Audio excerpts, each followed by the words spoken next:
আসসালামু আলাইকুম। Hello everyone, কেমন আছেন সবাই? আমি আছি আলহামদুলিল্লাহ ভালোই। আজ রান্না করেছিলাম পাঁচমিশালি ছোট মাছ। পুঁটি মাছ ছিল, খলসে মাছ ছিল, ট্যাংরা মাছ ছিল, টাটকিনি মাছ ছিল, আর ছিল মলা মাছ। সবগুলো একসাথে আমি আজকে রান্না করছি।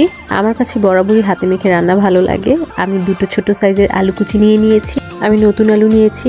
এবার আমি দেব গুঁড়ো মশলা, হলুদ গুঁড়ো দিচ্ছি, এরপর দেব ধনে গুঁড়ো, এবার দিয়ে দিচ্ছি কাশ্মীরি রেড চিলি, এরপর দেব জিরে গুঁড়ো, এরপর এখানে দিয়ে দেব কিছুটা কালো জিরে।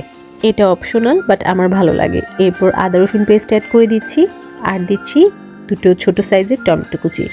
এবার দিয়ে দিচ্ছি পেঁয়াজ কুচি। আর রান্নাটি করব সরষের তেলে। আমি সরষের তেল দিয়ে নিচ্ছি।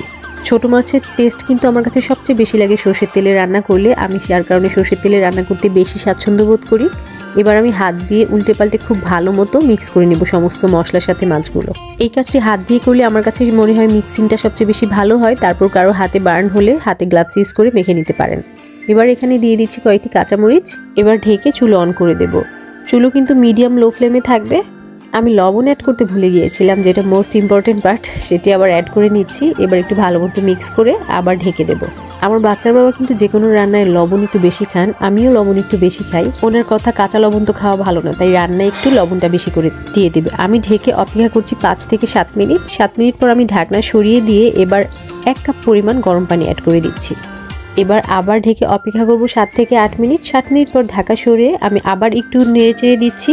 ছোট মাছ রান্না হতে কিন্তু খুব অল্প সময় লাগে, আর নতুন আলুও কিন্তু সেদ্ধ হতে বেশি সময় লাগে না, যার কারণে দুটো একসাথে দিয়েছি এবং খুব ইজিলি এটা খুব অল্প সময় কুক হয়ে যাবে।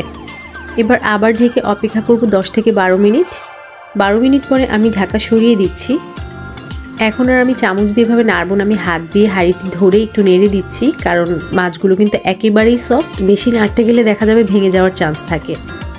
আমি কিন্তু একটা সময় ছিল যখন ছোট কোনো মাছ খেতাম না, আমার কাছে খুব অসহ্য লাগতো, মনে হতো এত কাটা। কিন্তু এখন আমার কাছে মনে হয় যে মাছের মধ্যে সবচেয়ে বেস্ট হচ্ছে ছোট মাছ।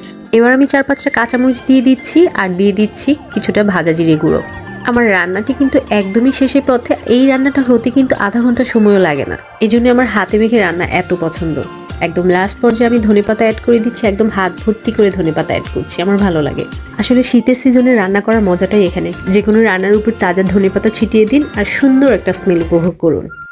ধনেপাতা দিয়ে এবার আমি হালকা একটু নেড়ে চেড়ে এটা আবার ঢেকে রেখে দেবো 10 মিনিটের জন্য। এই 10 মিনিটের মধ্যে আমি কিন্তু ঢাকনা একবারের জন্য সরাবো না। এতক্ষণে ধনেপাতার স্মেলটা একদম সমস্ত মাছের মধ্যে সুন্দরভাবে স্প্রেড হয়ে যাবে। আমার বাসায় আজকে খুবই হট্টগোল। আমার বাচ্চা খুব দুষ্টুমি করছে আজকে, তাই আমার ব্যাকগ্রাউন্ড সাউন্ডের জন্য আমি কিন্তু ভীষণ সরি। এই যে আমার আজকের ছোট মাছের ফাইনাল লুক। কেমন লাগলো জানাবেন সবাই। ভালো থাকবেন।